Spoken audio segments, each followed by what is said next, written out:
Okay. Okay, good morning everyone. Morning. So how are you guys feeling today? Okay, good.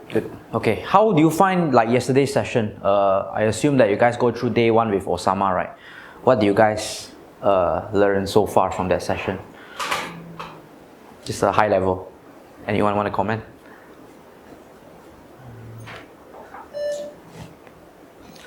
Wow, also shy.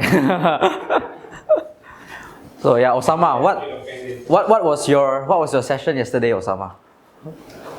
Yesterday we talked about 3 topics: the strategy, crafting a use case, and introduction to Microsoft. Cloud computing. Okay, understood. So just to recap, yesterday in day one, you guys learned how to craft a use case and make a business proposal on how to start an analytics project. So before you go dive deep into the technical aspect, it's very important to craft these sort of use cases so you identify what you guys need to build. So once you guys gone through that session, once you guys plan out what you need to build, then today it will be more focused on how you need to build. So before we go into the session, let me introduce myself. My name is Sean. I'm from SRKK. I am an enterprise data and AI specialist. And today, I will be going through a more technical perspective of the training. So this will be the agenda for today. So introduction, it will be introduction of the team SRKK and also the workshop objective. So I've done that. Then we'll do an overview of the agenda today. A short icebreaker to get to know you guys and also myself. Then after this, right, then we'll move on to the introduction and understanding of Microsoft Fabric's capabilities. So over here, we are going to go through the key components of Microsoft Fabric, which is the data engineering, data integration and data warehousing solution, the real-time intelligence, data science, BI and one leg. It will be a minimal hands-on sort of demo, so feel free to follow along with your own Fabric tenant as well. Right, then after that, we have a short, simple quiz, 9 questions to validate your understanding. Then we'll go for a break. Then after that, right, we have a mini Fabric hands-on. This is more like a datathon, where you guys are going to build a sample data using the NYC dataset available built in Fabric, and then build a data solution that utilizes various Microsoft Fabric items. Good news, right? I've prepared a gift. Sorry.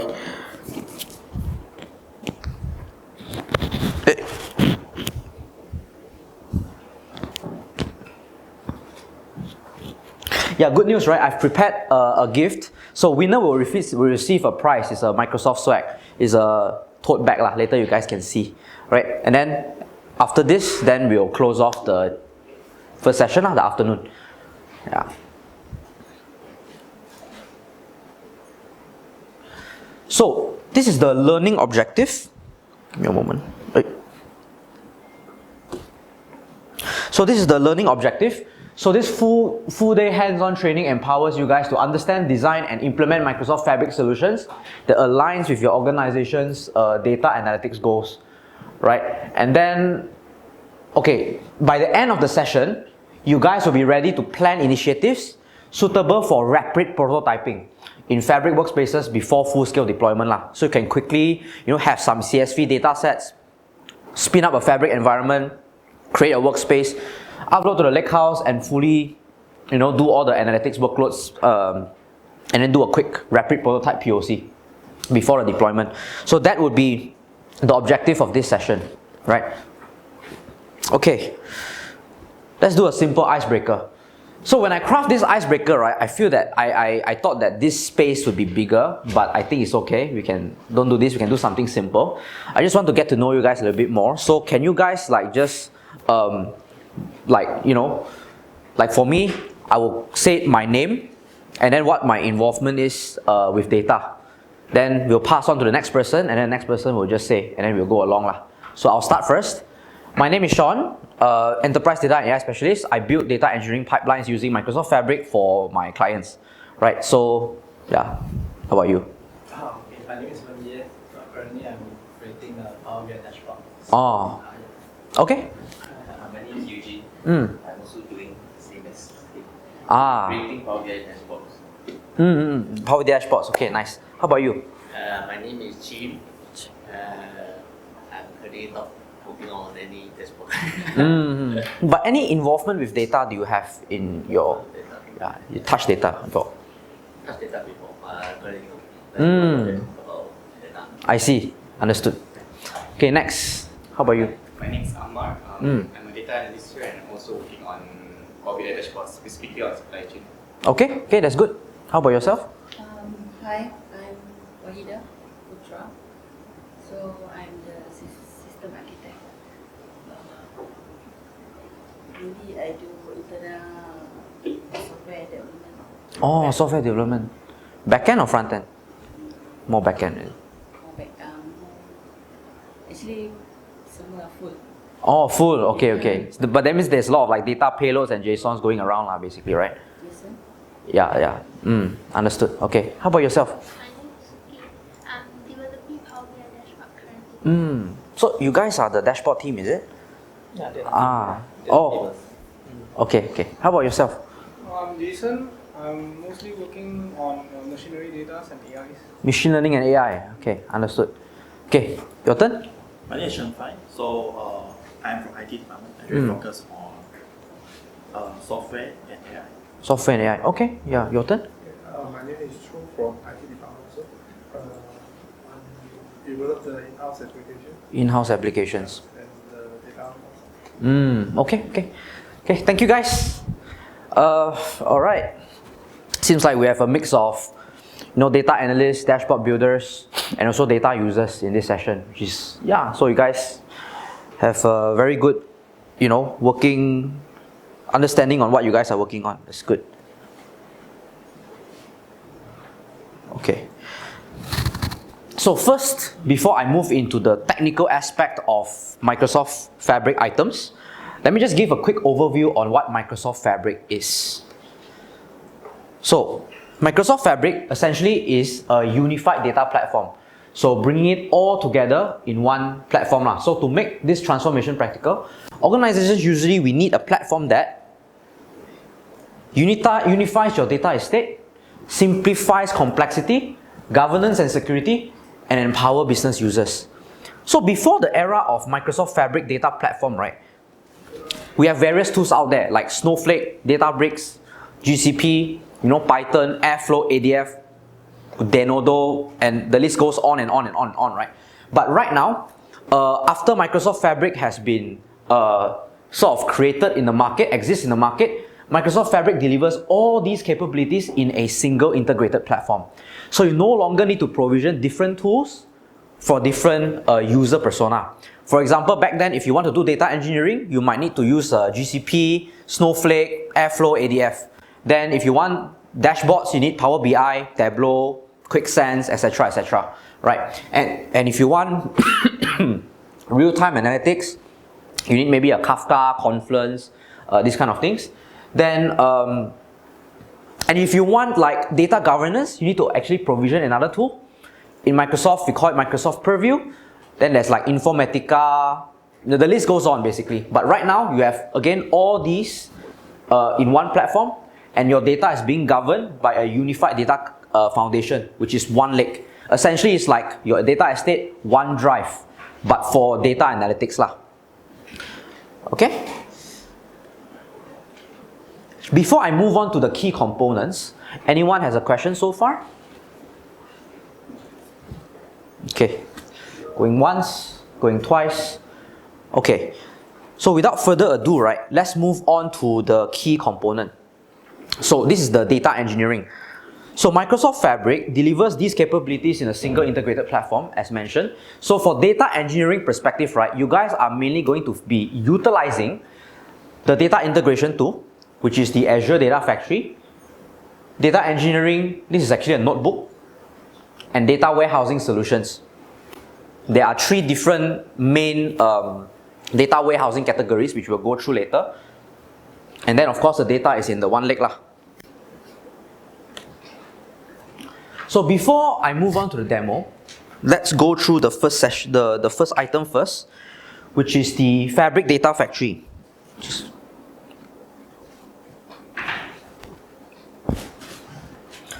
So Fabric Data Factory actually orchestrates and automates data movement transformations across various data sources. So the key feature of this tool is actually a low-code, no-code data pipeline, and it provides integration with multiple data sources, and then it can perform schedule and monitoring also. So like daily, monthly loads and stuff like that. Yeah. And then the ideal use case is actually for ETL and ELT workflows for ingesting and transforming data from diverse systems.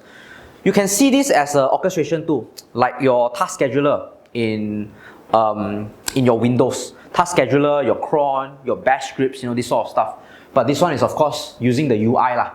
So we're gonna go through this demonstration. Before I open up Fabric, right, I just want to do a quick check. Does everyone here have access to a Fabric workspace? No, really, is it? Oh, okay. Oh. Are you guys able to create your own workspace? Okay.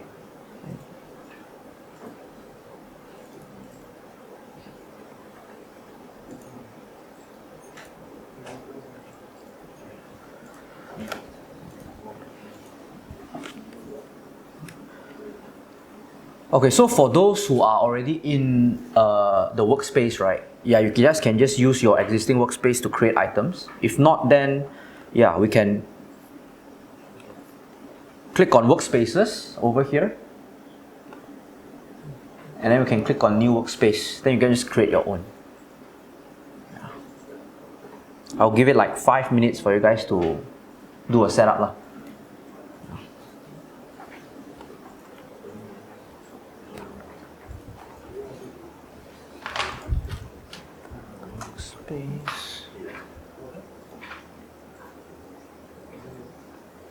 This is your own workspace, is it? I think so. Yeah. Can you go on this one? Create new workspace. Create.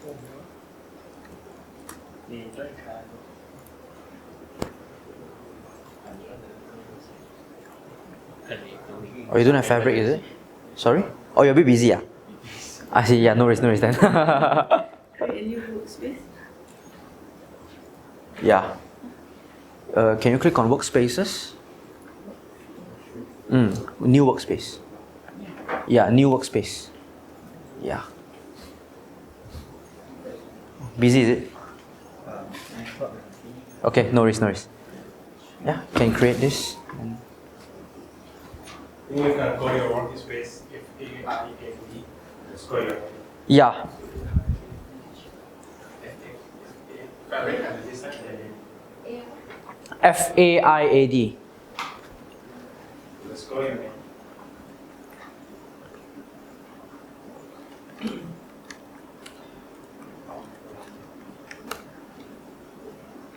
I think I also create lah. Sean, Yeah. if someone has workspace with license, Mm. and they add other users to the same workspace, Yeah. Possible as well. can use, right? Can. And I think for those, because some of them have tried, some of them don't have. Oh. For all of those who activated the trial yesterday, just try to add your neighbor to your workspace. So you guys can work on the same workspace together. Yep, that's a good point. Yeah. So for those who don't have access to Fabric, then you can ask someone who has to add you in their own workspace.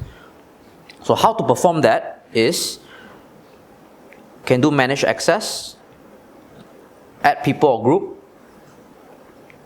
admin, and type your name here.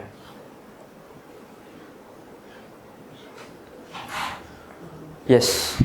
In this case, I don't have a trial, but I can create trial. Means, can I use? This is a trial workspace one. Can you click on workspace setting? License? Yeah, this is trial already. But I don't have the trial license. Why can I create one? Because I created at that time. Can choose this. Yeah. Means this one got trial. Yeah. That means you're already on trial. But because yesterday I already expired. Oh. I don't know. Then never mind. Sometimes trial just gives you extra, no worries. So this means I can use that. Yeah, can. Alright.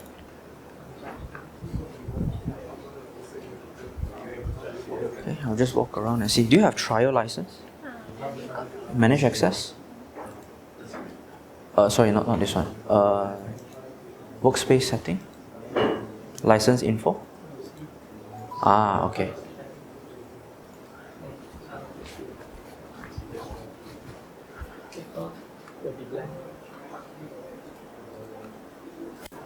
Okay guys, attention a bit.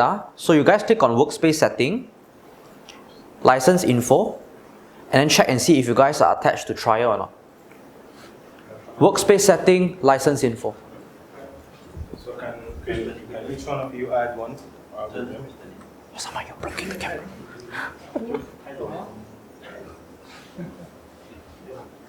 你 add 我进那个 group， 你开个 workspace 哦 add 一个。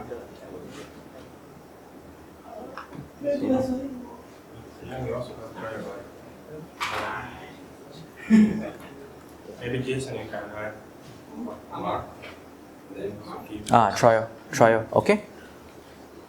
just try to add them to workspace. You got or not? We cannot already. Oh, cannot already. Our tenant maximum already. Oh, can I see workspace setting? License? Is it the same? Then you also on try one.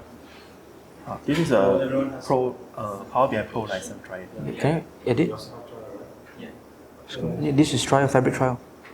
Yeah, it's okay. Sometimes you get extra. Don't start. Just use it. It's okay. How about you? Yeah, you also on trial. All good. Yeah. I think when you guys start working, and then if you guys see any issues or anything, then someone else just add you in now. Okay.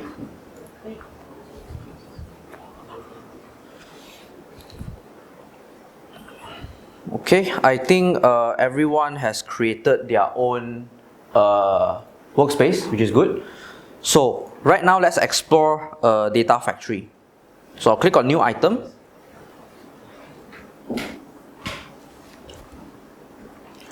New item, then find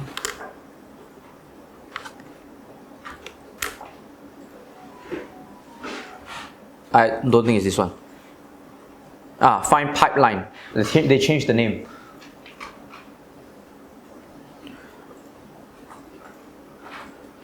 So click on create, then the naming will be PL underscore FAIAD.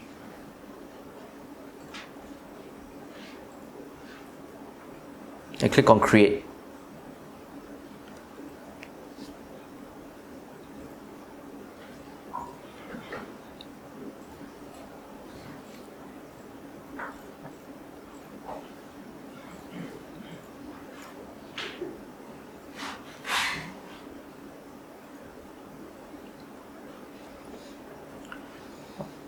Okay, everybody is here?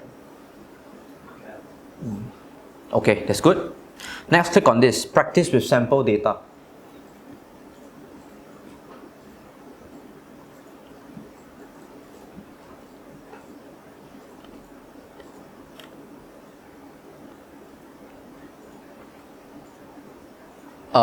Yeah, actually, okay.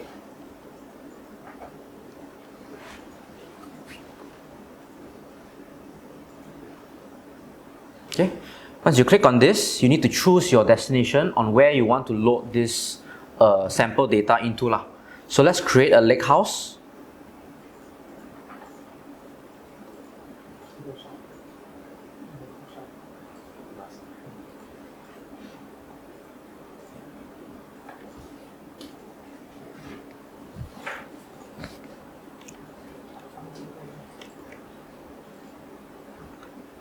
Lake house, let's name it LHFAIAD. Then click on create and connect.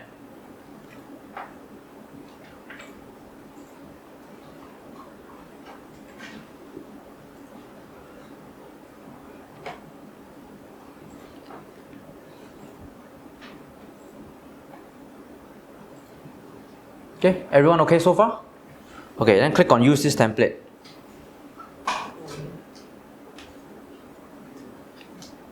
Then you have this. And of course, click on save first lah. You want to save your progress.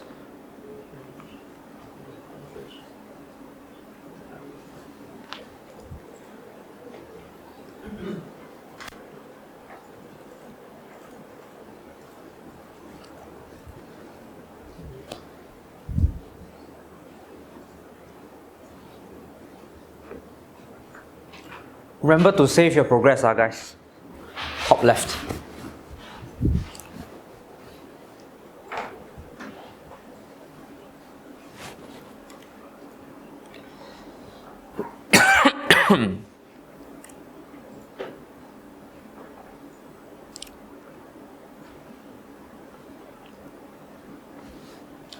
Okay, so right now, let's just create one more copy activity to just explore how copy activity works lah. So you click on activities, you click on the 3 dots here, all activities. Now you can see that there are a bunch of activities that you can build for this pipeline. So example, copy data is how you get data from your source and then load it into Fabric. Copy job does the same thing, but it's still in preview. It's a more lightweight version. Data flow is to orchestrate your data transformation, low code, which will be covered in the second half of the session. Delete data. Then metadata and validation, you can do a lookup, you can get the metadata for your data assets. Control flow is like your standard programming patterns. If else statements, switch cases, filter, wait for each and set variables and stuff like that. On failure, put your own failure custom message. Your orchestrate is where you can call pipelines outside of Fabric, which is the ADF. You can call APIs. You can refresh your semantic model, and you can deal with like functions and data bricks as well. Notification, and of course your transform, your stop procedures and your Spark job and everything. Your notebooks, you can schedule this. Machine learning is where you call your machine learning models in Azure Machine Learning. Then, let's just click on copy data and add to canvas. Then we can explore the list of data sources available for Microsoft Fabric.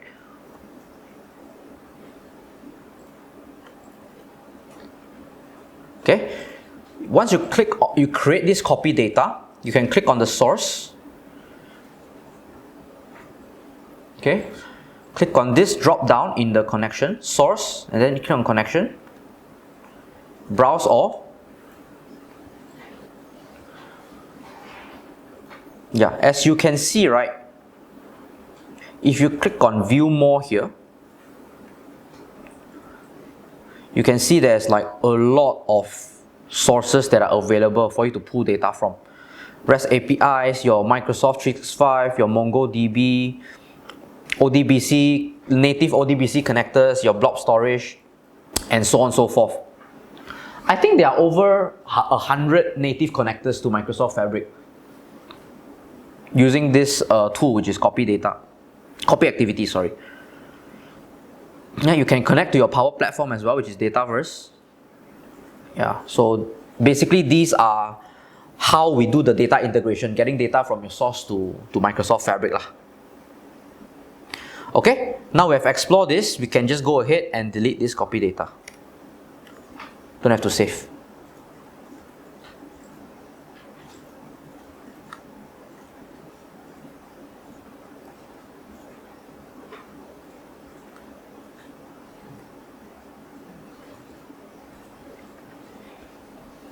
Okay, everyone can follow so far? Alright, so from source, let's go back to this sample data copy node. You look at general. Okay, so this is basically copy data from the sample data to your lakehouse, and you can use this template to copy data from the specified file folder in the lakehouse. Source, your destination is your lakehouse.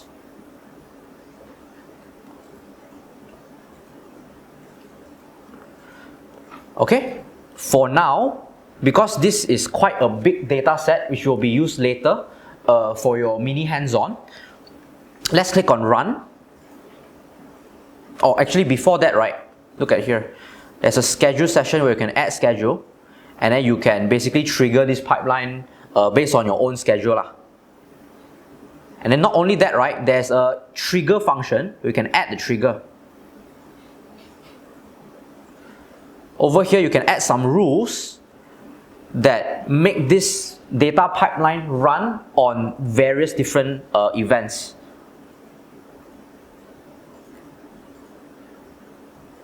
Action is the trigger.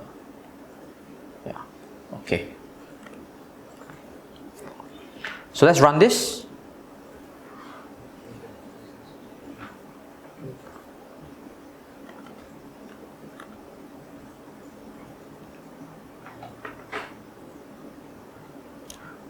In order to see this, right, you need to click on the copy data node and then click back the canvas. Fail.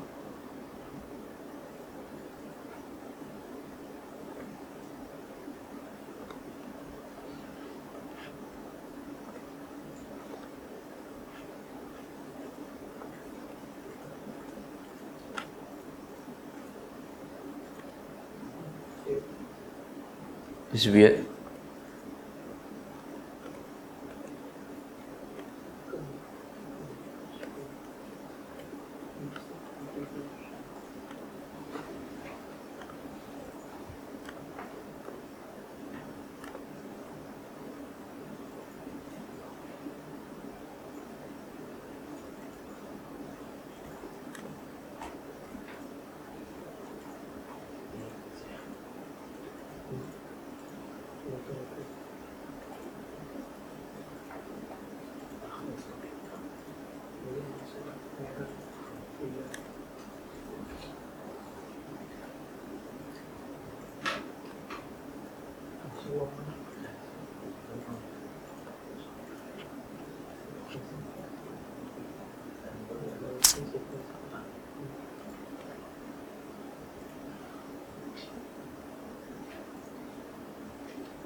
Yeah, I think the sample data does not work. So weird.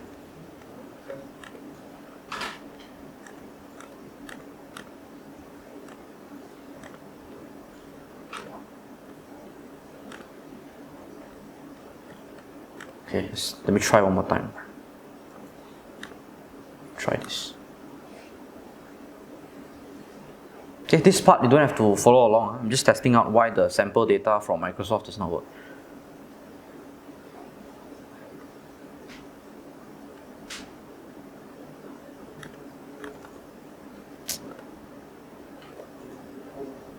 This one cannot.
Okay, so for those who done the Fabric database, you can see these tables inside here. Sales LT, these tables.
For your workspace, I think for same thing, maximum. Me too. Oh, We all the same thing. mixed maximum capacity. Okay. It's okay, guys. We don't have to do the fabric database then. I can see that you guys have reached the maximum capacity for this. Yeah. Just to explore, I think you guys can just look over here. Yeah. Just look over here. Look on my screen. Because the fabric database is just for you guys to see how it works only. So this fabric database is actually for your application and acts like a SQL database.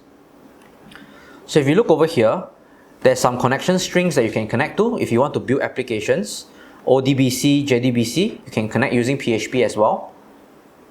And then templates, okay, never mind. Then you can create stored procedures, views and functions similar to your SQL database. Then over here, there is this new API for GraphQL where you can create a middleware between this database and your future applications lah. Right. There's a performance summary.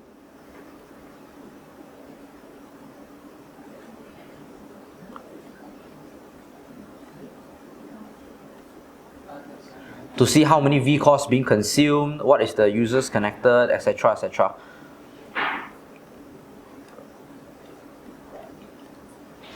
So similarly to the warehouse experience, right, you can query using SQL.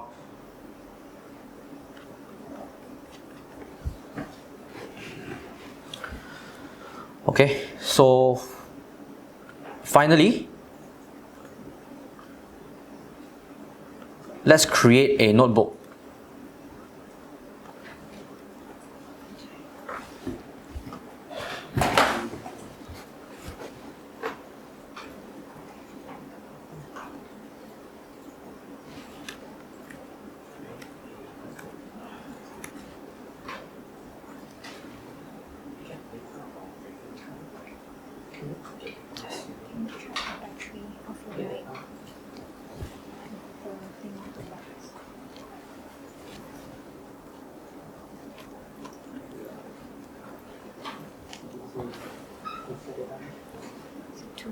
Full.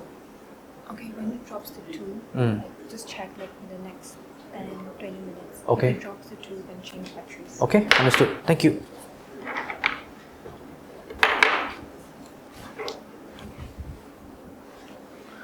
Okay, let me click on create.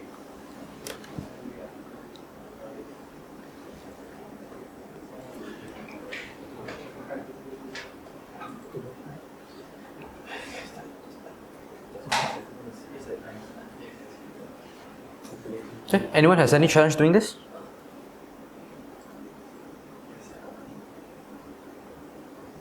Okay, all good. Add data items, new lakehouse. Sorry. Add data items, existing data source. Click on the lakehouse. Click on the lakehouse in which you loaded the NYC taxi table. Not the file, table.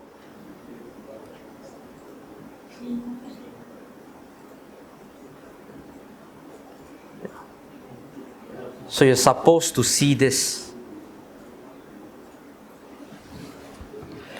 Again, I'll walk around to do a quick check.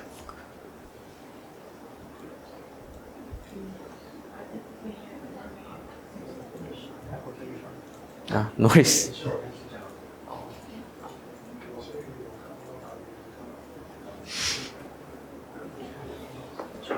Okay, can you click on tables? Or you didn't do the NYC taxi? Okay, never mind. Yeah, it's okay. Okay, good.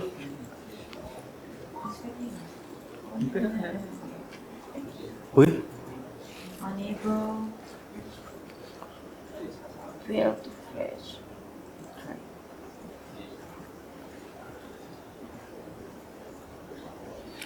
Do you manage to see these tables just now? Can okay. I'll come back to you. Can okay. Okay.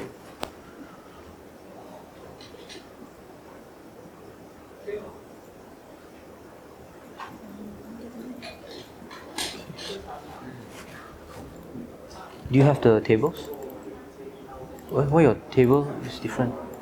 I put it wrong. Oh, I mean you can always add a lake house and then attach the one with the correct table. Eh? I changed it to table, but it's still stuck loading. Oh, no need. You can create a new lake house. Workspace. This one. New lake house, new item. Create a new lake house.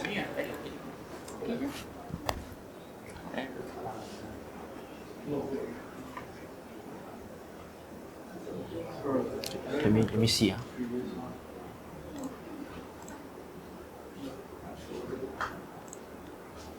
Okay.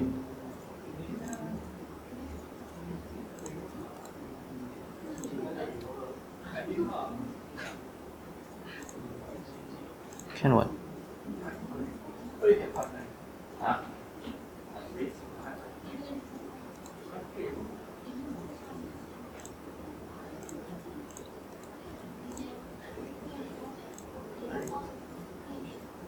I'll delete the notebook, create again. Can you create again and see?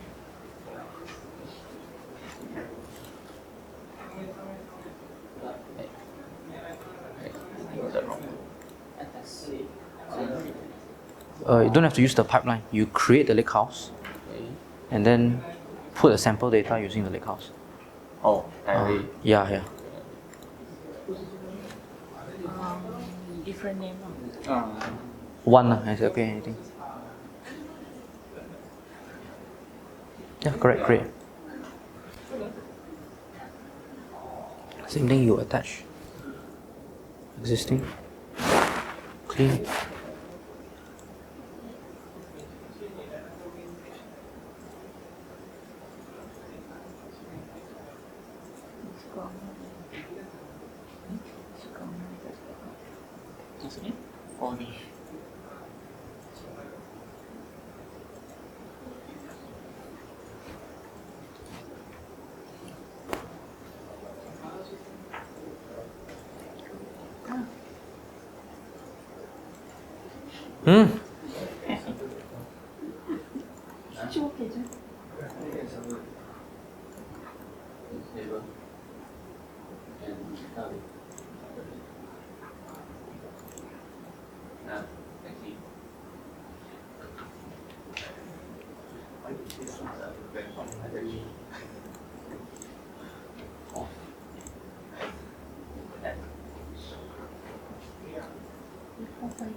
So weird one, huh?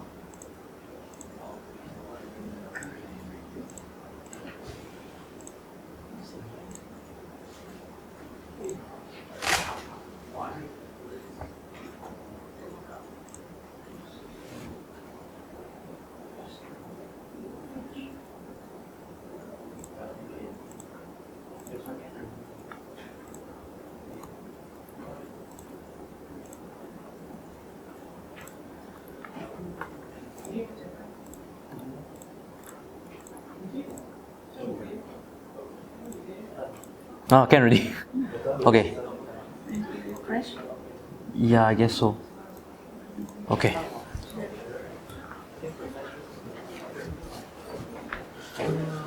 Okay, so you cannot.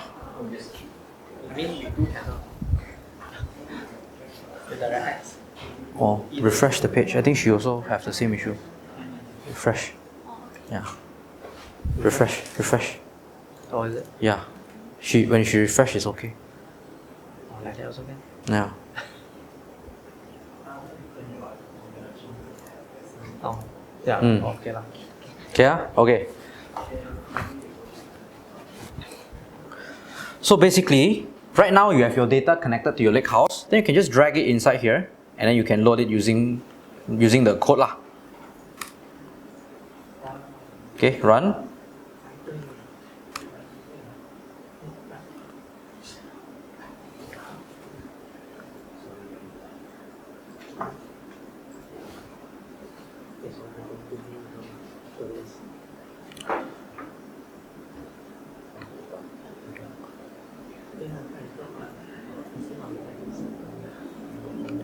Okay. Once you guys can set this up and then run this line, right, I think it should be fine already. Then the rest you can just follow along.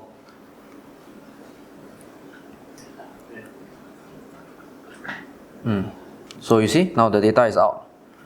Yeah, no worries. I think for the rest of the notebook part, you can just follow along, because later you guys will be going into more in-depth hands-on, right, for your data ton, for your exploration. So over here, although this is a very full code sort of method to it, but there are several ways that can help you to assist you in programming. So like, for example, there's this Copilot feature, but of course, you know, the paid capacity only can use, the preview you cannot allow to use Copilot. There's an edit mode where you can see a bunch of code snippets over here in PySpark, Python, Spark SQL, and TSQL to interact with the notebook. You can do your visualization.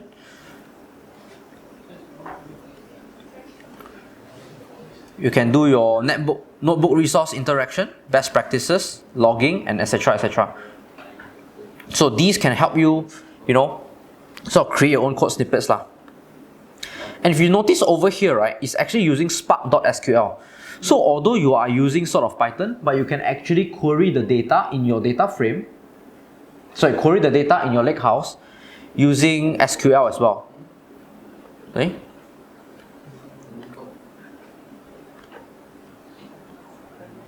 Then the data wrangler, AI tools.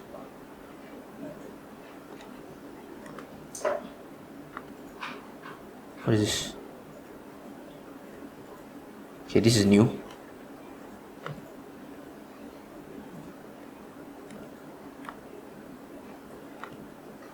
Extract entities. Okay, so right now there's this AI function over here that if you're dealing with any sort of text data, right, you can extract entities from your text data, categorize text, and using the custom prompt to generate the stuff from your text.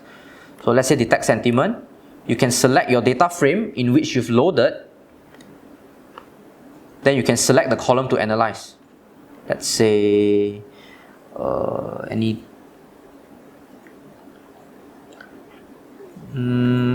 Let's say improvement is a text. And over here it will generate a code snippet for you to use in your notebook, right?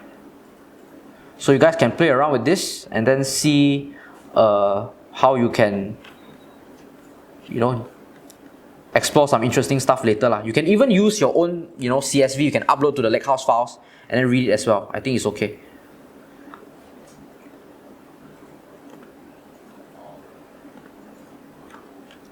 Okay, so this one, and then over here you look at data wrangler.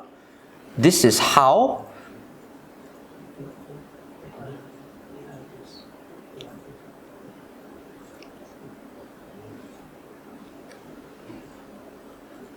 it's loading the data frame.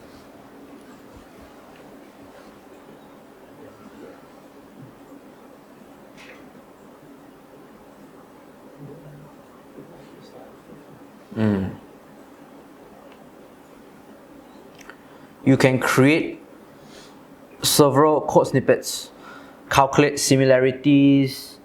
Okay, this one might not be working. Okay, find and replace. Drop duplicates, drop missing, find and replace.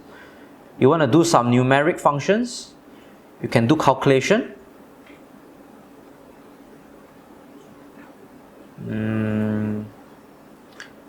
New column by example.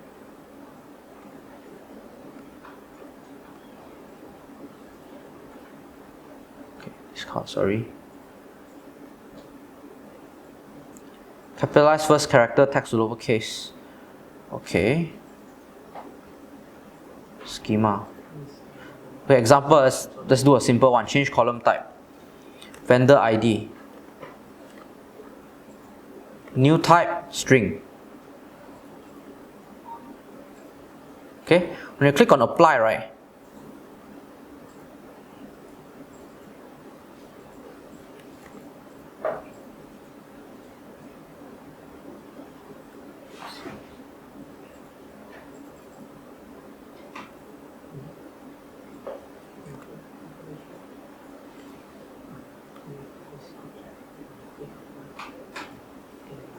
and then you click on add code to notebook.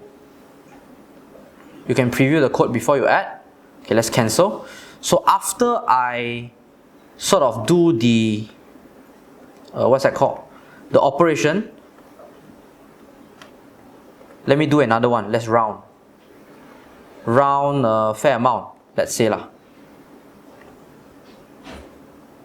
I click on apply.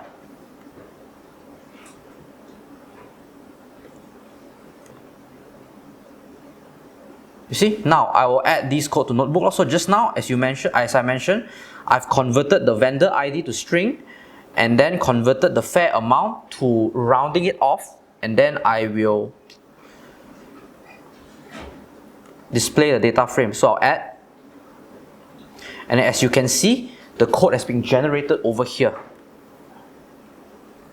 Right? So these are just like the various methods that can help you out in, writing your Python scripts and your PySpark scripts to process your data accordingly lah. So if you're not familiar with the syntax, you can also sort of, write something, pick this up. And of course, writing the data back to the data frame.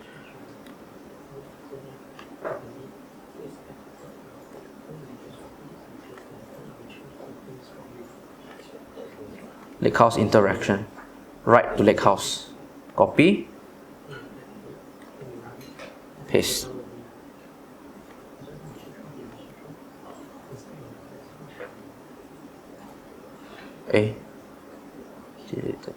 Read data, write data, sorry, this one. Control A, paste.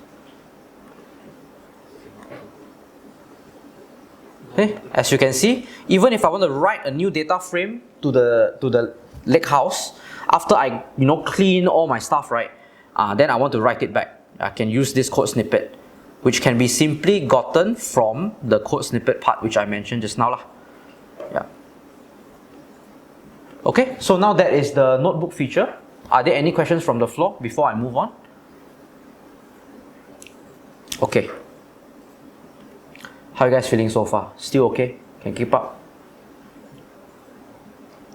Okay. Why you need to select the type of operation, cannot just in ChatGPT just tell you doing that? You can. Yeah, you can. This one is just, I just show you various features to help you out within Fabric itself lah. And ChatGPT, yes, you can do it outside, but maybe some organizations, they are not comfortable with, you typing the prompts in ChatGPT outside of the organization, right? Like banking, finance or whatever. Then in that case, this Copilot will be enabled for you to use the inbuilt ChatGPT one. But in your case, yes, feel free to use LLMs out there to generate code for you. Also can. Yeah. Anyways, let me just go back to my workspace and move back onto the slides.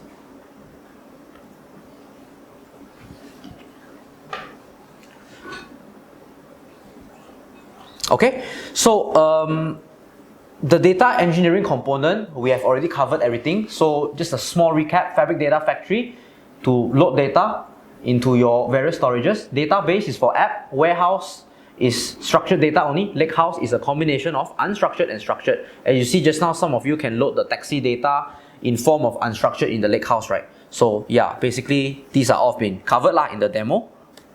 So next, we move on to real-time analytics.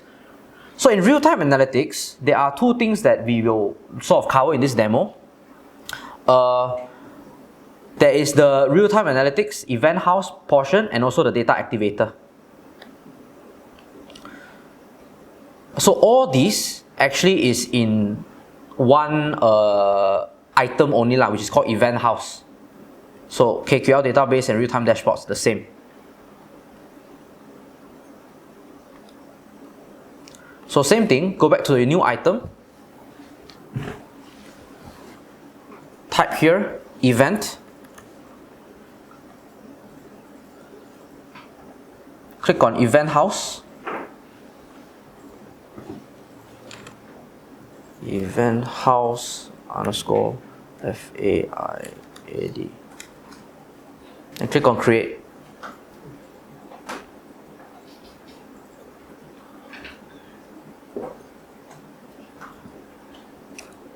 It started.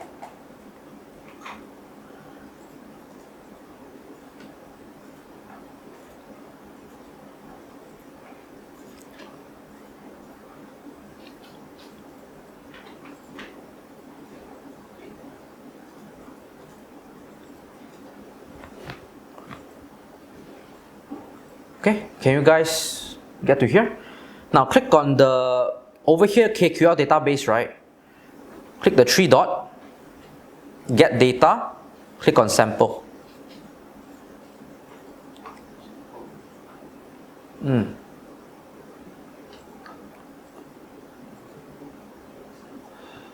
Ooh, so many interesting ones. Let's do a simple one. Let's do weather.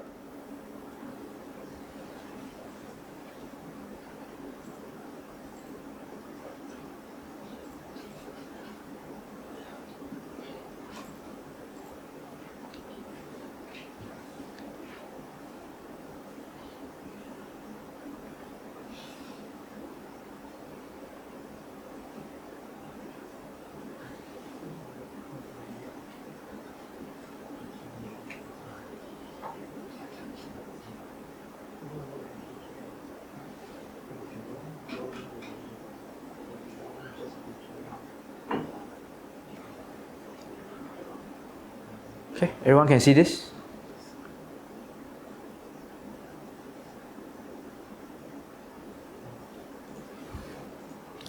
Okay, so over here, if you click on this one leg availability, right, all these data that you captured during using the event house will be captured in one leg.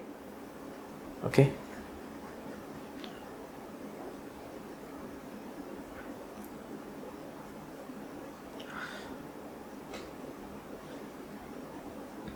So once you get data into the event house,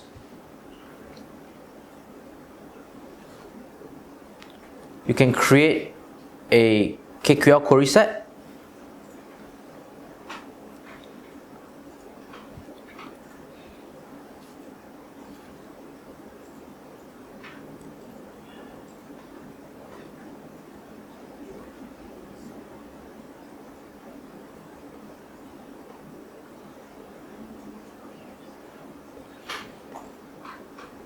Okay, just delete all this code lah, here.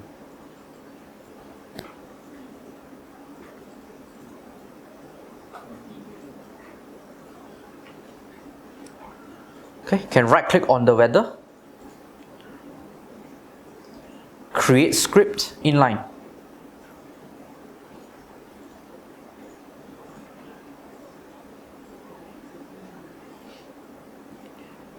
Click on run.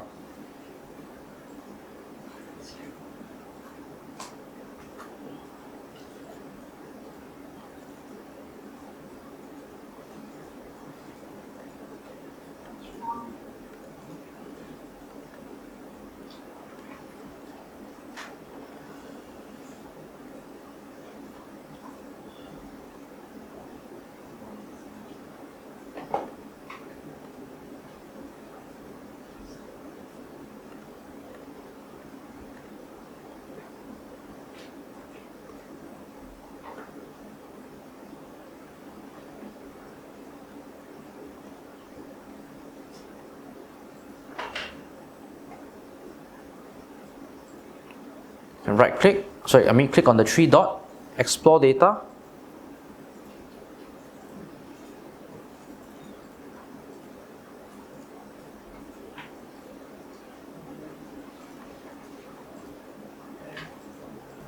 And you can see the data of your event.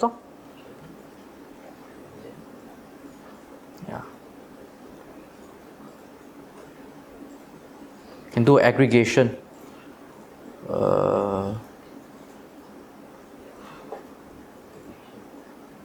Apply. See how many data over here, count. And so add, filter, start time greater than last 30 minutes, apply.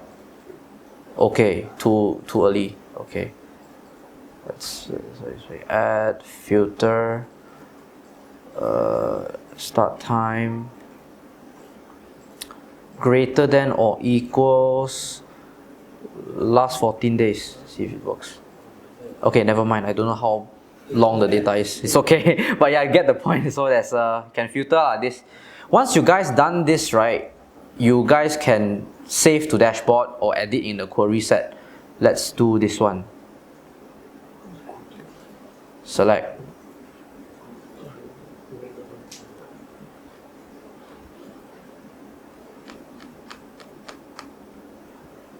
Okay.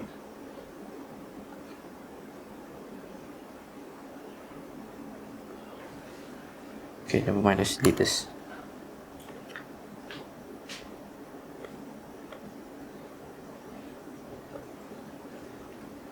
Fill.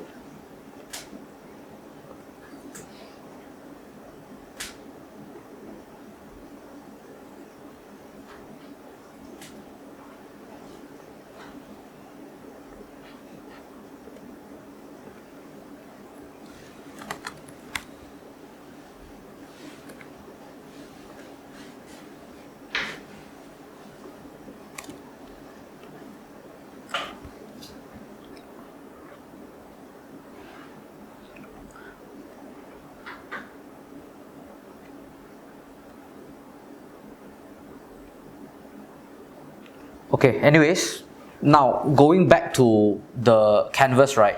Let's not make it super complex. Let's just type weather. Just do this.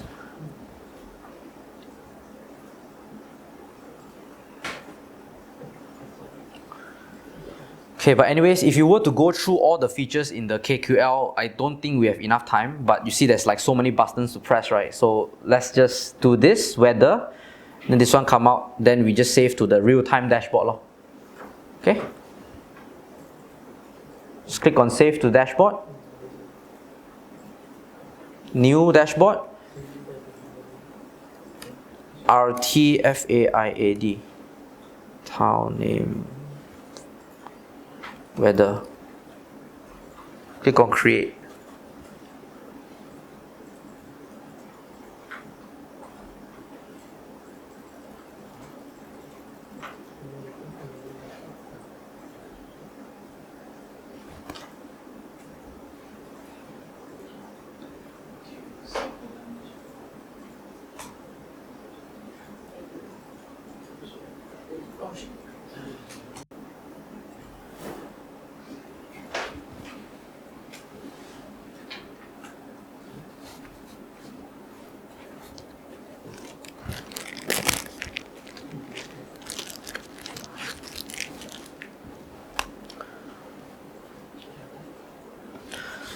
Okay, so over here, just a quick walkthrough, right? You can use custom endpoints to get data from your custom IoT devices, your custom event streams like your Kafka, your MQTT, your message brokers and stuff. So this is just an example. All right, I'm just going to click through. You guys don't have to follow.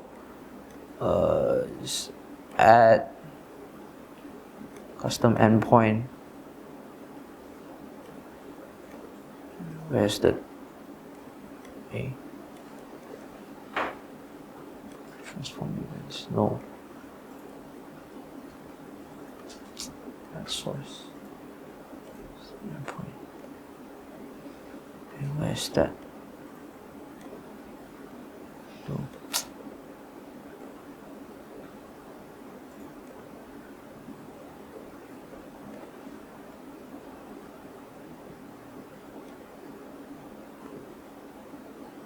But this is weird. Event house.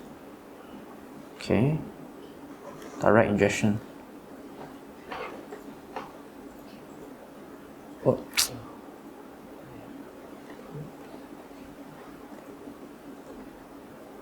Wait, why is it so weird?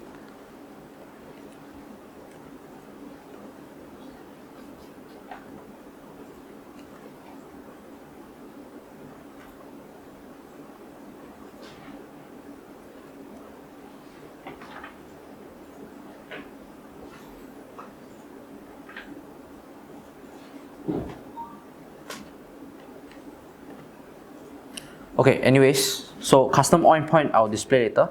But for now, the native endpoints that you have, right, is your Azure Event Hub, your Azure IoT Hub.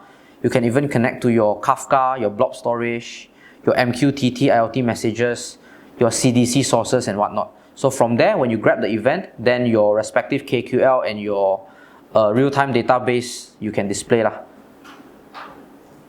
Okay, so these are basically the list of real-time data sources that are available natively.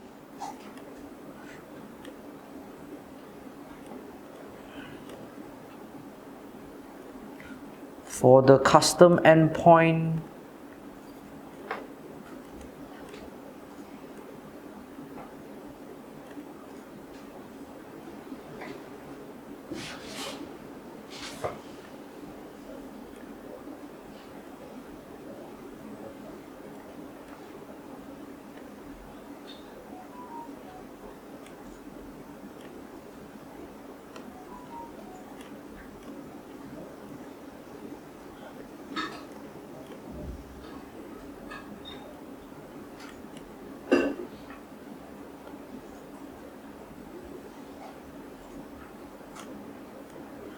yeah, I'm not too sure why the setting is missing for the custom endpoint.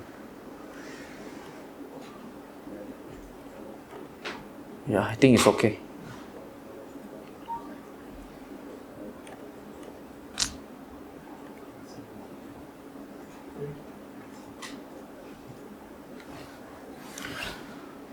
Okay. Yeah, before we move away from the real-time analytics, any questions from the floor? Okay.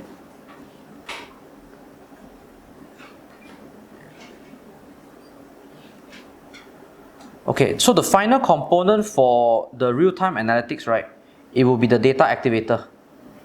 So for this, it's basically an event-driven automation, low-code setup, where you can attach it to your real-time dashboards, your events, and your Power BI dashboards as well, to trigger based on certain events and KPIs.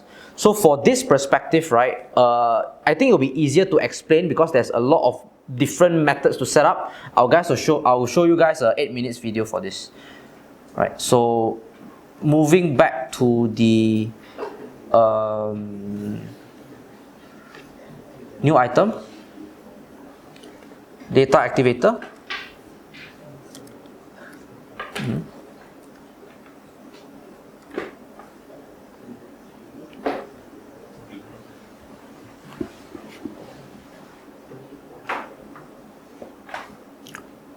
Just watch a demo video.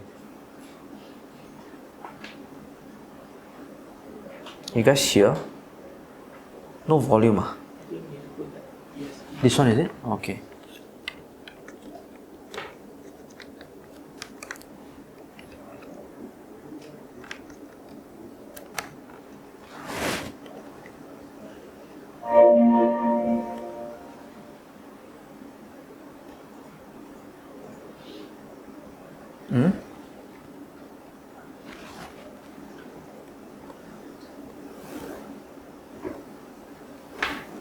There's a volume just now, right? What is it? Oh, is it my...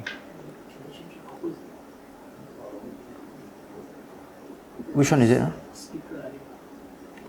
The speakers? No. Oh, I'm muted. Oh, speaker is my own laptop.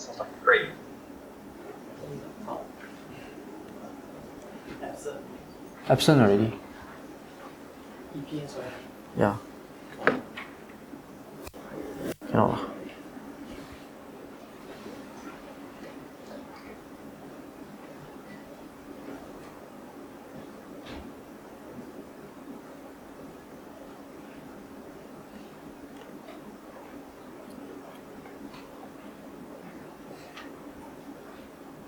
Can check the sound, I think.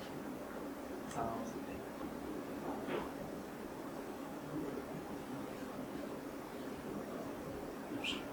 Not Epson PJ, something Epson 20.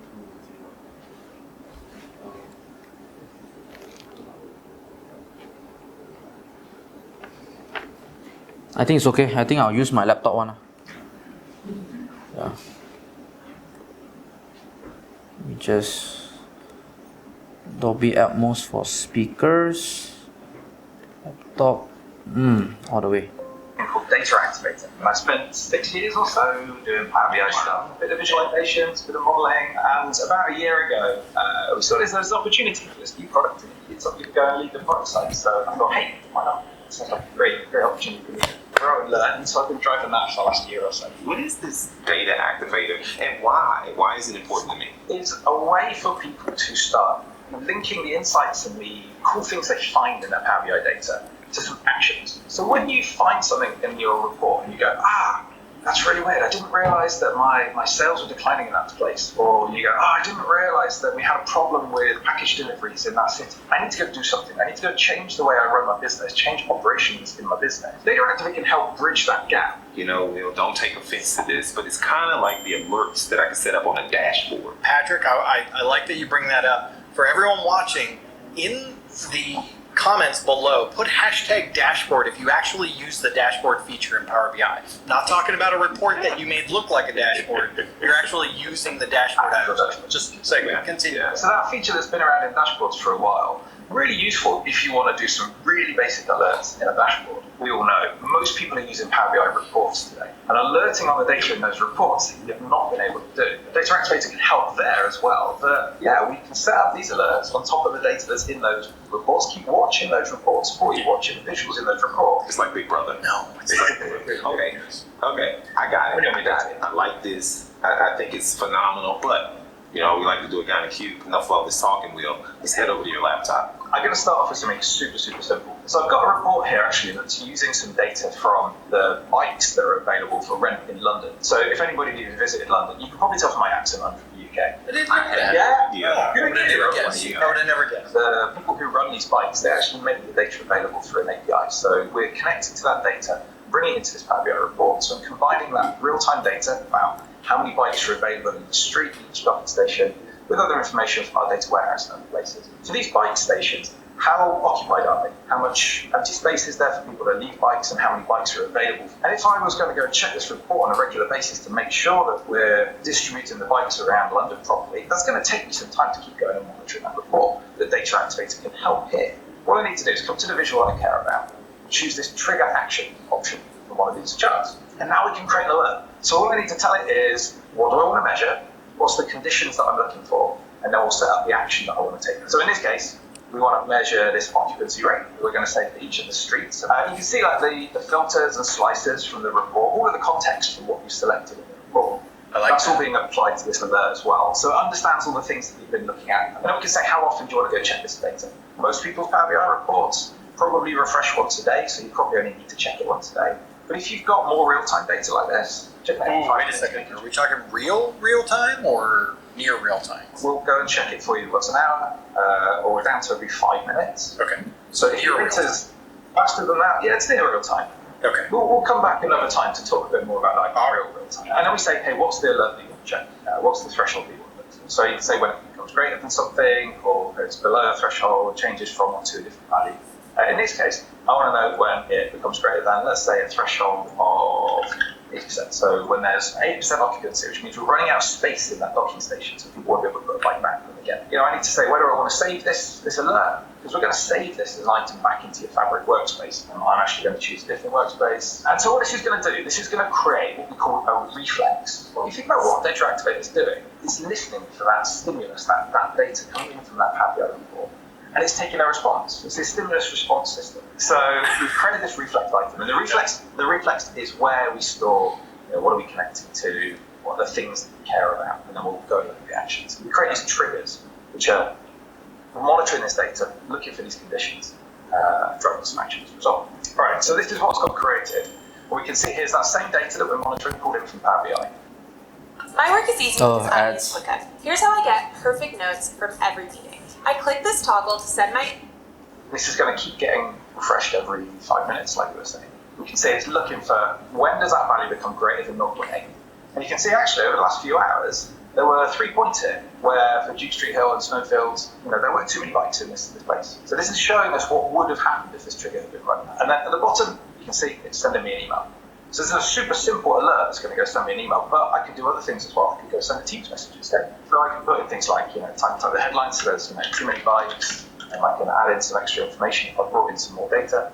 But everything looks good here. I can even go send myself a test alert just to make sure that this data comes through. And you got to validate stuff, right? You've got to validate it. You've got to check this stuff, right? Okay, you can see my test action just arrived. But there's too many bodies. And it's pulled out just one of the values from the last time that this alert would have fired. So you can see it's a Duke Street. I'm ready to monitor my data. I don't need to go look at that report anymore. Direct is going to handle it. We're all about making people efficient with their time. If I'm working for a hospital, we have emergency room, right? We have a number of beds. Maybe we have a report that's monitoring the number of beds. If I'm working for oil and gas industry and I'm monitoring like telemetry on gauges and things like that, I mean, it's really some good use cases to kind of proactively monitor those where somebody's just not waiting while you're sending alerts. And customers come up with different things all the time. In retail, monitoring store sales, I want to go and kick some kind of campaign off if we see sales declining. Grocery stores where there are freezers and kind of monitoring the temperature of those freezers and moving food out before it goes. We don't want the ice cream to melt. It's my ice cream reflex. As you get to these kind of really granular use cases where you're thinking about monitoring very specific and quite detailed operations, there's always some latency kind of involved in doing that because you're batching that state picture up and aggregating. You want to do these things in more real time. You want to be reacting as soon as a user takes that certain journey through an application. That freezer scenario, right? Yeah. So I've got an IoT sensor, as soon as it goes over that temperature value. While I appreciate soft serve ice cream, that's not what I want out of the grocery store. All right, so Will, I got a question. Like, how do people actually start using this? Are there requirements that are there that need to be in place in order to leverage this? This is already in public preview. So anybody who's got a Power BI report in a Fabric capacity that's in a supported region, you can go try it out. You'll see it on that little pop-up menu. Now, as a Fabric admin, you can turn it off. So if you don't see it, go check with your admins first. You do need a workspace for the time. It doesn't need to be where the Power BI report is. We can monitor reports in a different workspace, but the reflex item that got created needs to go into a dining room. Okay. Totally, the first thing to do to get started is go try it out, right? Dead simple. Go to your Power BI reports, menu, trigger action, fill out the thing. Over the next few weeks and months, you'll see that pains that gets simplified as well. We are working really hard on making this a super, super simple experience. You're just going to make our video out of date and we got to re-record once that happens.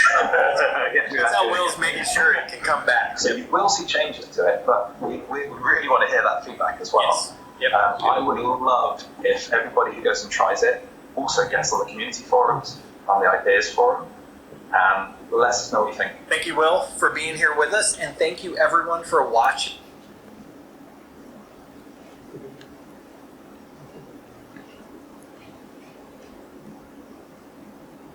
Okay, so that's it for the real-time analytics portion. Yeah, so note that I think most of these items here are already in GA, general availability. So if you guys find some use cases to try it out, do check it out yourself. Except for maybe just now, maybe the event stream, there are still some settings that are not fully developed yet. Yeah, so yeah, perhaps maybe give it 1 or 2 months or maybe next year, then it will be a more robust feature, right? So finally, actually not finally, I think there's 2 more sections. Yeah, so right now is the business intelligence portion. So for business intelligence, of course, this is what we all have heard before, which is the Power BI experience. So just a simple demo on how can we use Power BI to connect to your data assets in Microsoft Fabric. So usually when you guys are using your Power BI desktop, you guys will connect to SharePoint, maybe use your own CSV or Power Query to transform your data, write your DAX queries, and then generate the Power BI report, right? But right now, since Microsoft Fabric is basically utilizing the OneLake data catalog, the storage, you can actually click on this.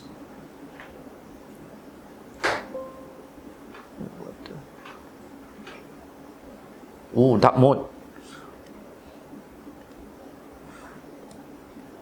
Okay.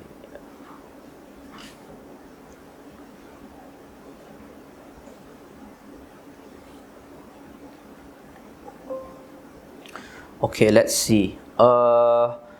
Yeah, so you can connect to your warehouse, your lake house, your event house even, and also your Fabric database. So it gives you a lot of options lah. So for now, let's just connect to the lake house. Just connect.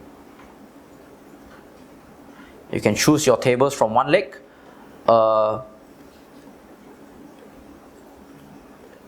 Okay, let's say I want to get all these, and then my semantic model will be semantic model FAIAD.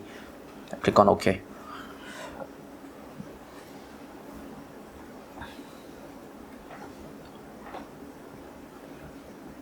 Hey.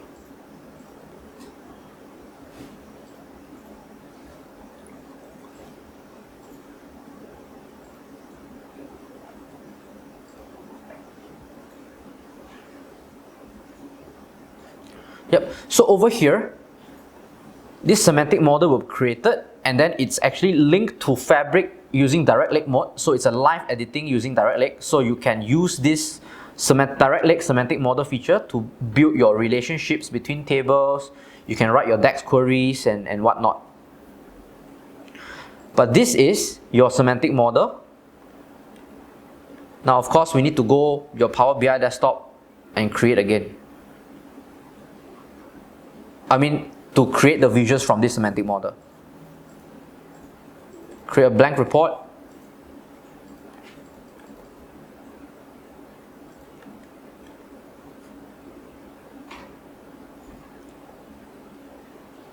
Get data, semantic model.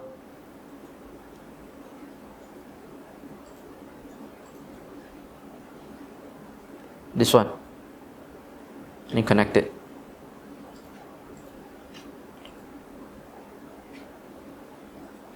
Yep, so right now you can see your data over here created to the semantic model. So on this side, you can edit your semantic model, write your DAX queries, and then once this is done, you refresh this, it will automatically be refreshed, and then you can see your items over here updated lah. So that's how you connect your data source, you connect your Power BI desktop live to your Power BI. Then once you're done, you can click on publish. Save the changes, do your PBIX file, more options,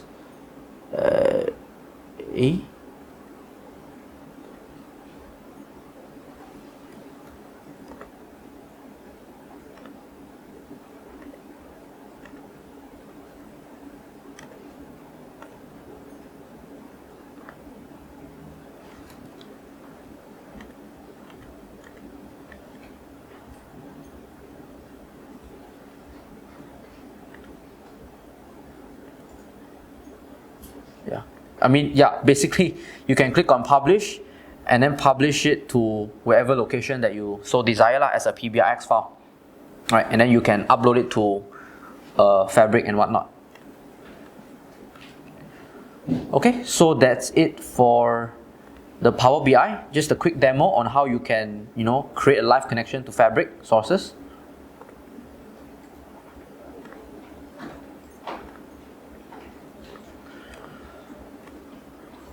Okay, now finally, this is the last section already. Last section, machine learning, data science. Okay, just going to be a quick demo.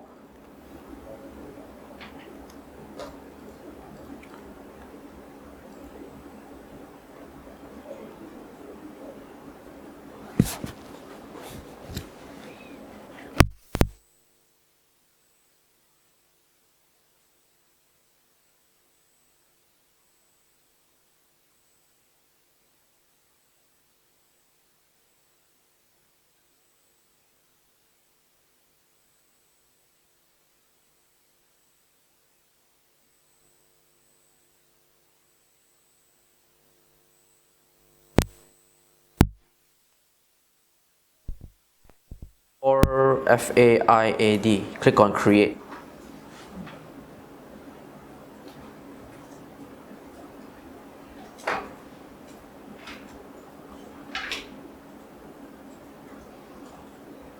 Okay, now once you guys are in this pane, right, of course there's several features given that if your data is ready, of course, Auto ML, you can create a brand new notebook and then code your own machine learning model using scikit-learn and whatnot from scratch, right?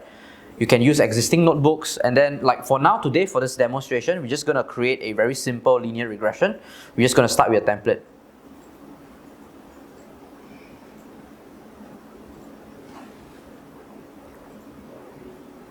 Okay, so over here is automatically importing ML flow for you to sort of track your experiments, your machine learning model runs, your parameters and whatnot, which we are going to see later.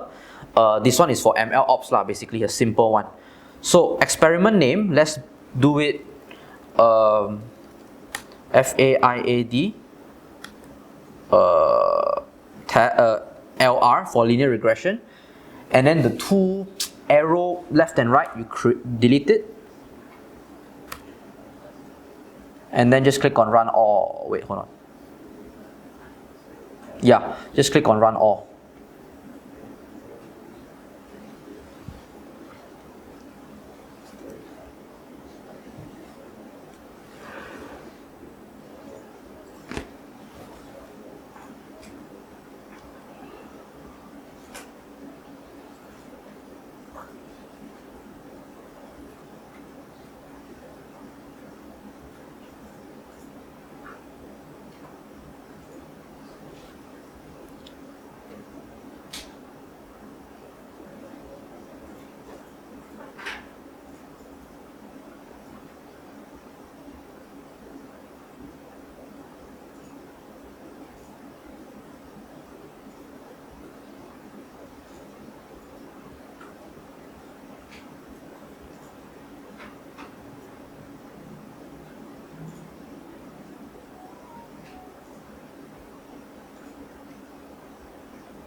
Okay, so after around 35-40 seconds, you guys should be able to see this. The run list, the run name and status finished. What is your experiment name? Okay, so once I finish training my model, I will click on this experiment name.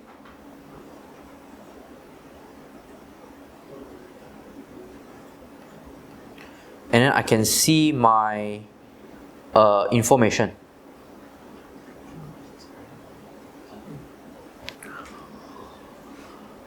So when an experimental run yields the desired result, I can save the run as a model for usage and tracking. So let's say I'm satisfied with this model. I will just save it. Existing. Okay, so I'll just select an existing ML model and then overwrite the ones that I've already automatically created. I'll click on save.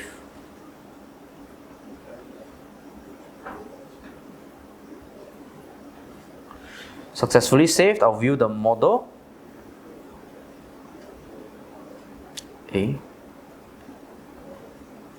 Yeah.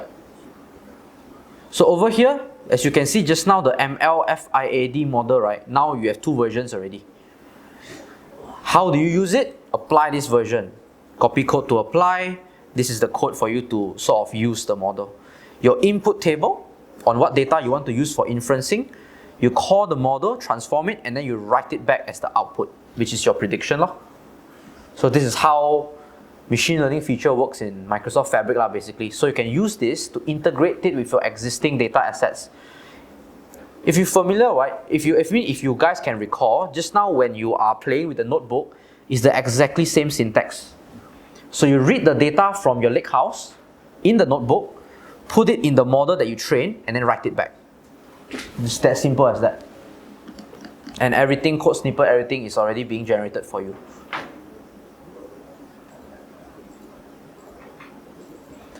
Okay, so far, any questions? How many of you are quite lost so far? Oh, okay. Oh, that's good.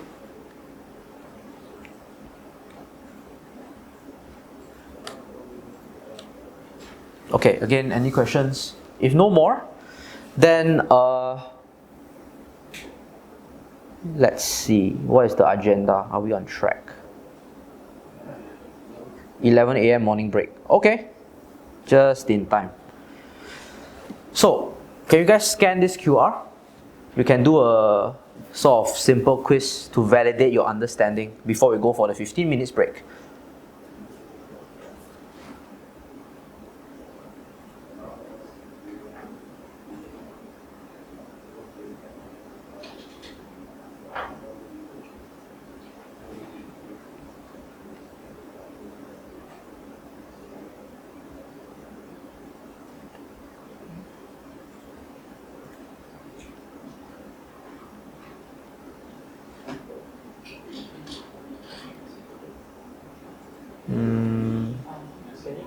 Sorry? Hold on.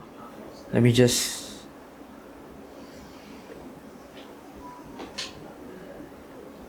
Yeah. Let me do a split screen.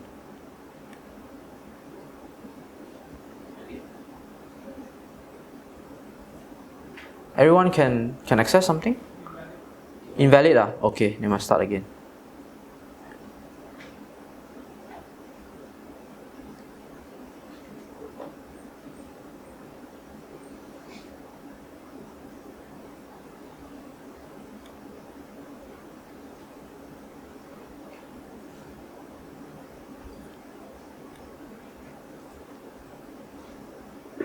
Let me just, here you can scan this.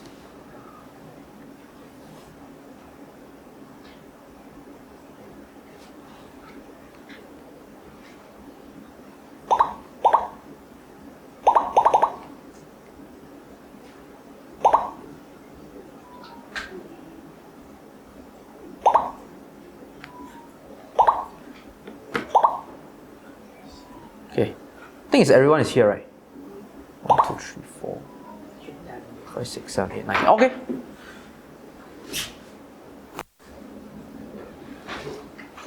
To use the bathroom, is it, or? Wait. Okay, yeah, we'll wait for him then.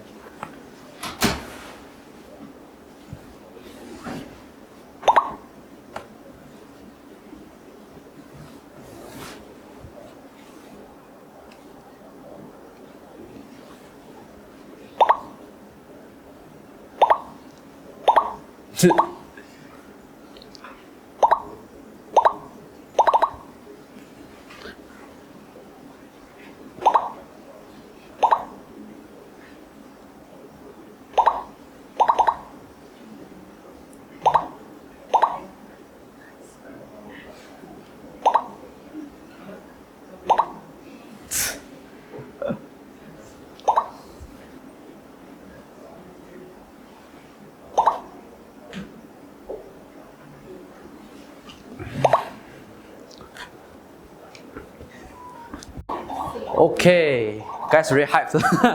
Let's start, okay? Let's start.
Oh. Okay, nice. Let's click on next. Let me see. Review the topic. Wait. How do we look at the question? Review questions. Okay.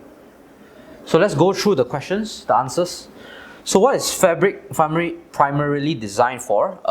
It's a unified data analytics platform because you can allow your data analysts, your scientists, your machine learning engineers, and your engineers, data engineers, to work on it, right? So that's why the answer is unified platform. So none of you got it wrong. It's good. Next. Which component of Fabric is used for orchestrating data pipelines? So it's data factory. The lakehouse is for data storage. So remember back then when I told you guys about the 3 different storages? The lakehouse to store structured and unstructured, warehouse to store structured, database to store application data. The factory is to load data inside, copy activity and whatnot lah. So it's the data factory, data pipeline lah. They changed the name. What is the main purpose of the Fabric Lakehouse?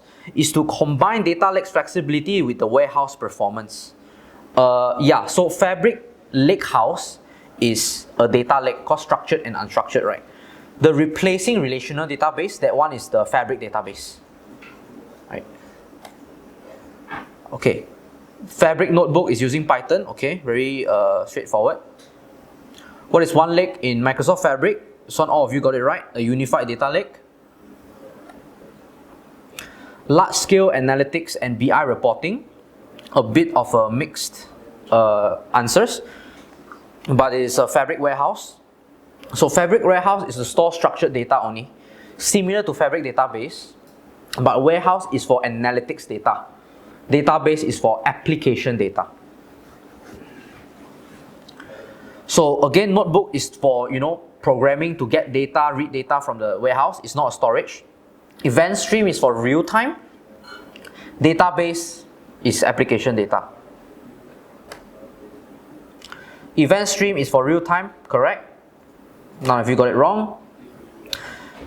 Automation based on real time conditions in Fabric.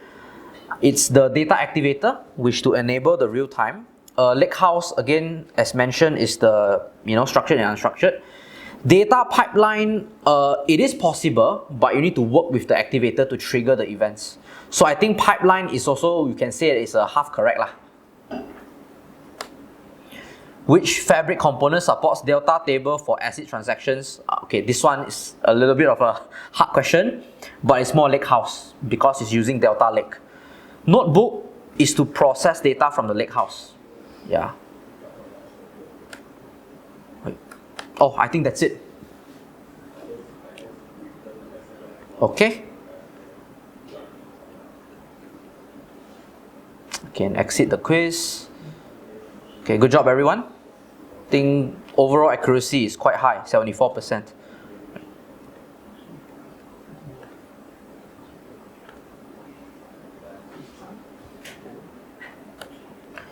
Okay, you guys can have a short 15 minutes break before we come back for the hands-on session. Okay, thank you so much. So, how are we on time? Are we all ready?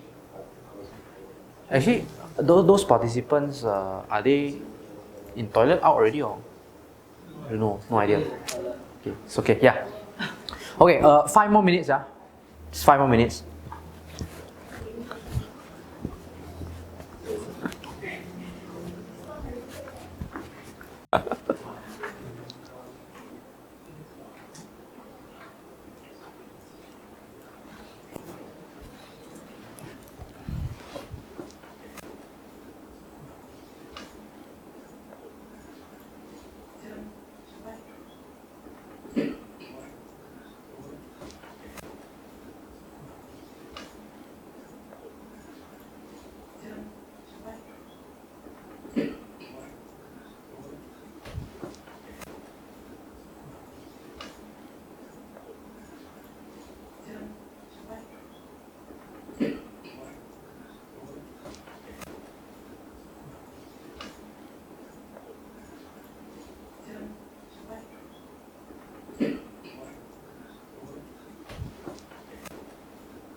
2 minutes left, huh?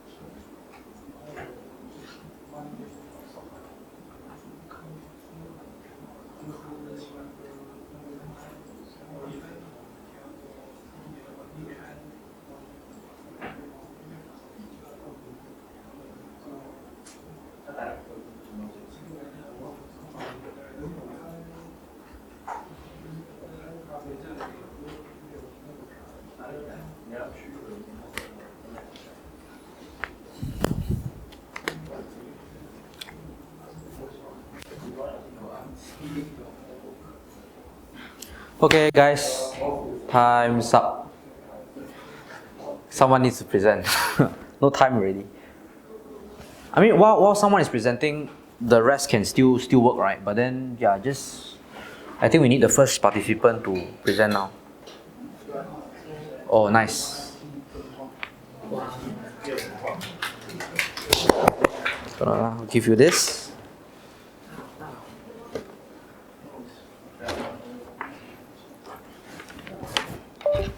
Here you go. Okay.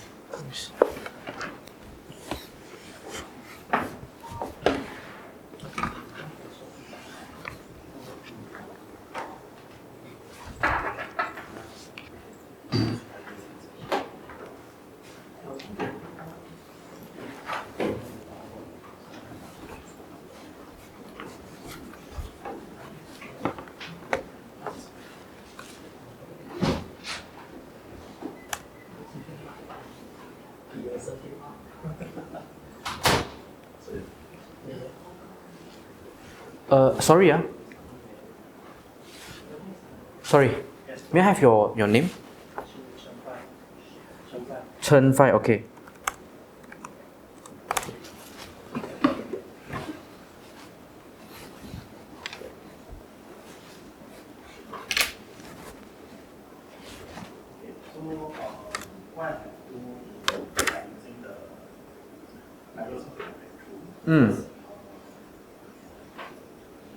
So firstly, because I got all the table is from the different years. So I use the timeline to join the table. So I use the timeline to join every single year for destination or send table with the Okay. append mention. So I make the new table now.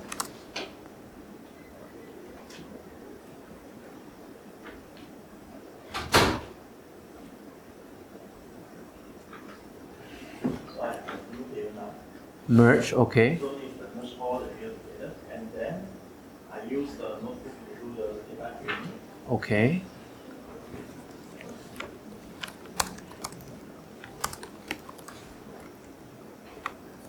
So here I will need the column to be more readable.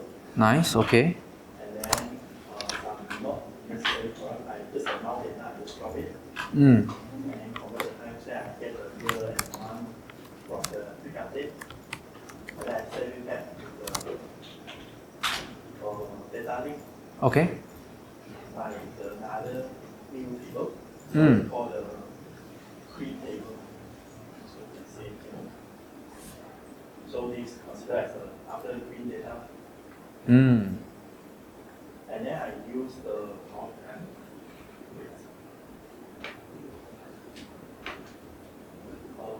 Here I get the data from the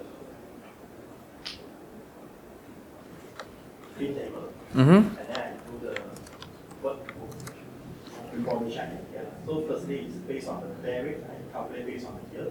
So you can saw actually it dropped as crazy from 2017 until this year. I think only around 10% of the 2017.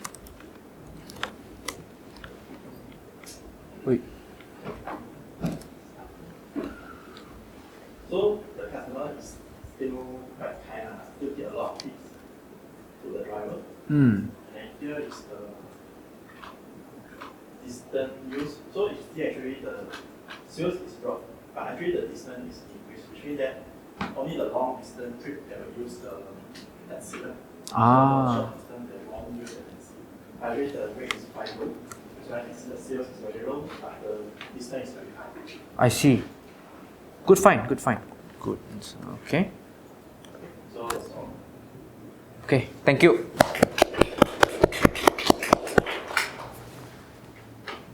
All right, anyone else?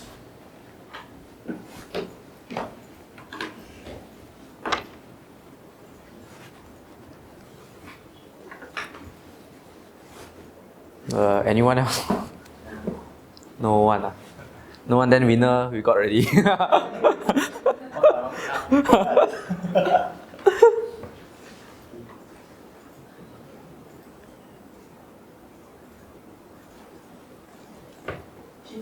Yeah, don't worry, man. Even if you guys are not completed, you guys can still show something, and then in theory, how will you improve it? Also can, don't worry. I recommend that time. Oh. Gentlemen. Oh yes, I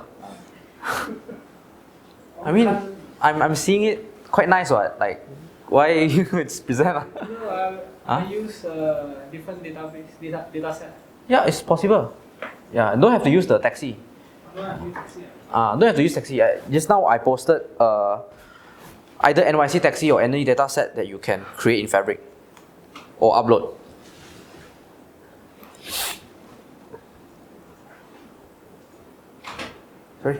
Sorry, your name? I don't remember. Jason. Okay, thank you.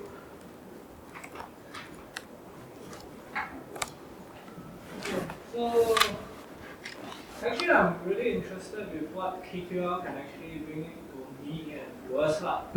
So, I never explored KQL before. That's why I fully focus on what KQL can actually do. Okay.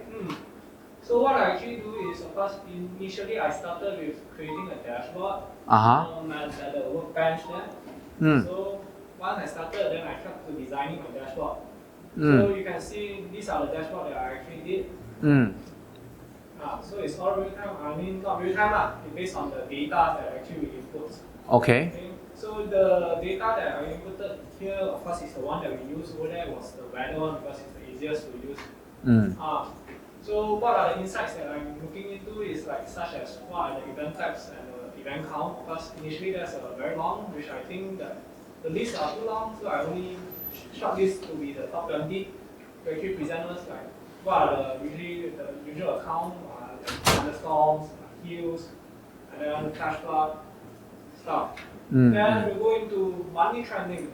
So you can see that from January until June, there's uptrending and then it comes slowly down. And so from this trending chart, we can actually see this kind of insights. So if let's say you needed something interactive, you can actually go into the map and then you start to know like, okay, from this state, what are the counts and everything. Then we go into the map, the months and event. This is basically the same, but just a different presentation. Right?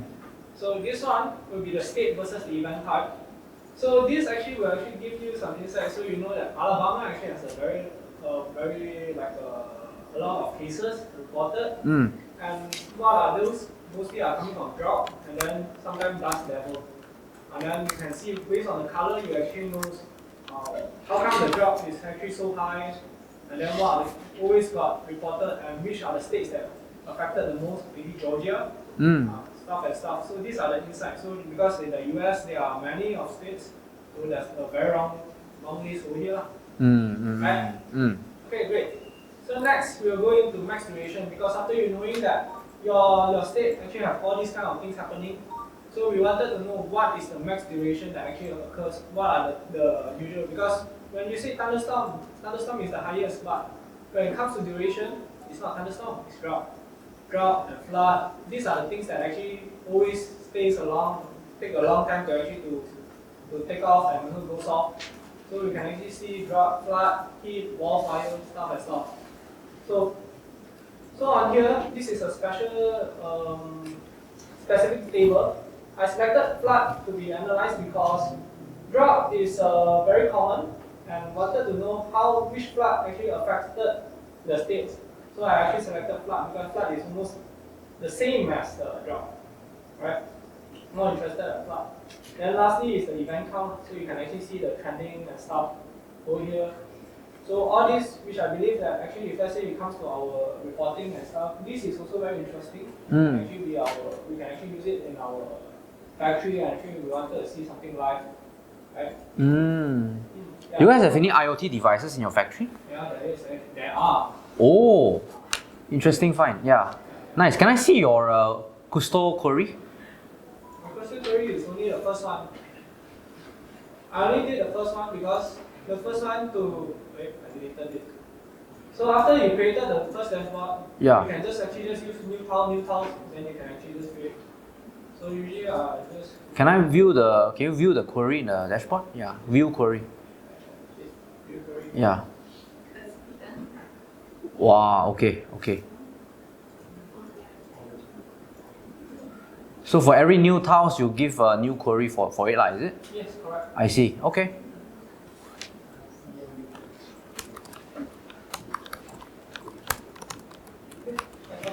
Okay, yeah, thank you.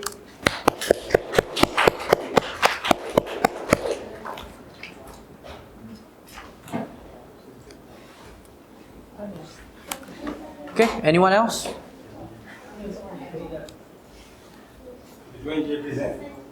The one Jefferson.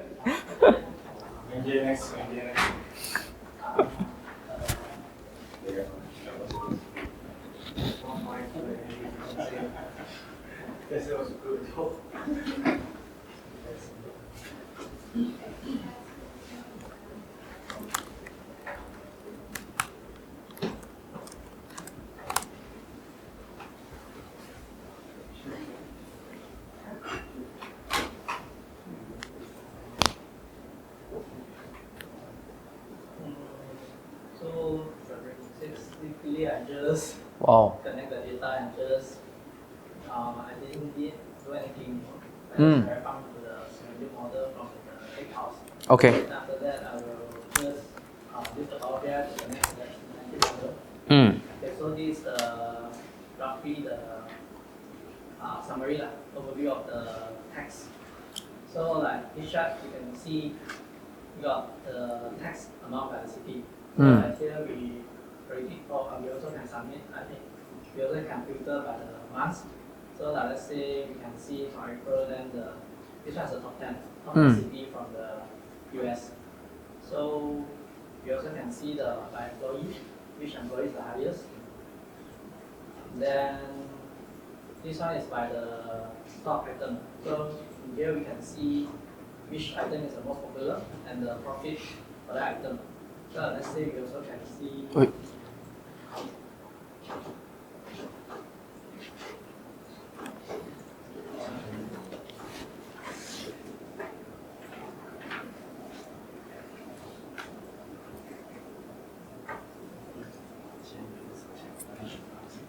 we can see this employee. After we click it, then the others will be over to that item that the employee sell.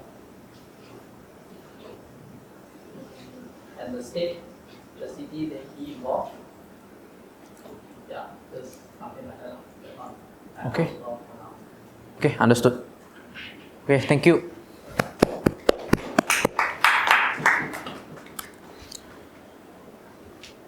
Okay. Any more?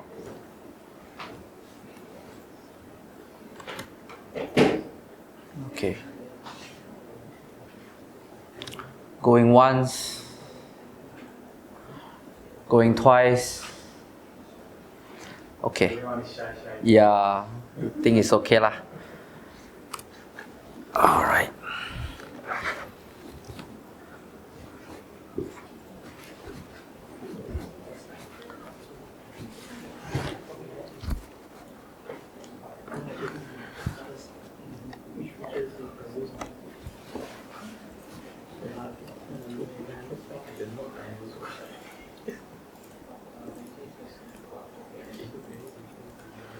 Okay, thank you so much for the presenters who participated in this mini datathon.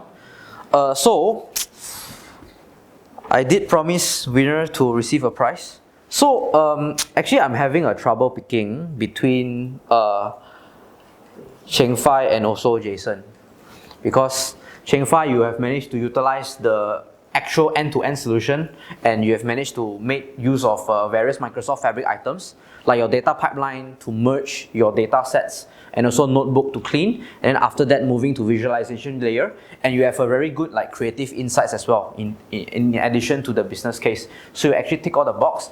But then from Jason's perspective, you actually go deep into a Microsoft Fabric item that is not really explored by a lot of people in the market. It's still quite new, which is the real-time analytics. You manage to make use of different KQL data sets and tiles to make your own KQL statements to create like real-time analytics. I think what you can explore next is try to use event stream to get data from your various sources. You can also use that to create sample data as a payload to link to your KQL. You can try that as well. Well, anyways, so since I'm having a hard time picking between these two, so I think I have 2 prizes. Okay. Okay. So Cheng Fai, congratulations. Can you come out, receive your prize? Okay. So this is a Microsoft Copilot tote bag. Okay. Okay, thank you. Okay, thank you so much for participating.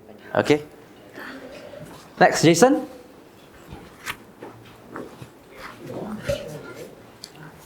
Okay, here you go. This is to store your toiletry, a Copilot mini bag. Thank you, thank you. Okay, thank you for participating. Thank you. Okay.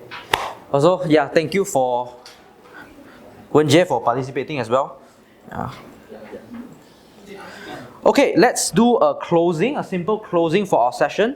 So we do a simple session summary to really lock in what we have learned during this session. So in this session, we have learned about some key components, like your data factory to orchestrate data pipelines. You can do some simple data processing. Your lakehouse, which combines the data lake flexibility with your warehouse performance, able to process unstructured and also structured data. Your warehouse for enterprise-grade analytics and BI, mainly structured data. Next is your Fabric database for your relational data to serve your applications. Notebooks, advanced analytics and machine learning. And the backbone of all this is your One Lake, which is a single unified data lake for all workloads. And you guys also have some form of hands-on experience to play around with Fabric today to explore these various items.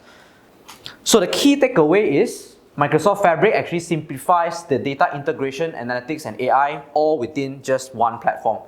You now have the skills to design Fabric-based solutions aligned with your organizational goals, a simple one, and also plan a simple prototype for rapid development. So I thank you all for participating, and I hope you guys enjoy this session. Yeah, then we can close. Yeah, thank you. Okay.